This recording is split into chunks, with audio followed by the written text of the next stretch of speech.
বন্ধুরা, কিভাবে কয়েকটি রেখা টেনে তোমরা একটা মালবাহী ট্রাক আর্ট করবে সেটাই আজকে দেখাবো। তো প্রথমেই দুইটা লাইন টেনে নিব লম্বা করে। তারপর এক লাইনের কর্নার থেকে উপরের দিকে আর একটা লাইন টেনে নিব, আবার বক্স আকারে শেপ দিয়ে নিব।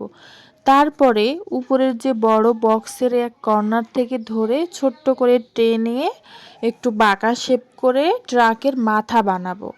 তো তারপরে আমি ট্রাকের মধ্যে যে গ্লাস থাকে এই গ্লাসের অংশটুকু বানাবো।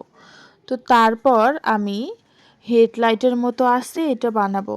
তারপরে নিচের দিকে চাকা তৈরি করব গাড়ির। তো এই তো চাকা তৈরি করা হলেই আমার ট্রাকটা আর্ট করা হয়ে যাবে। তো কেমন লাগছে তোমাদের কমেন্ট করে জানাবে কিন্তু। এরপরে আমি এখন রং করে নিব। তো রং করার পর দেখতে কতটা সুন্দর লাগতেছে।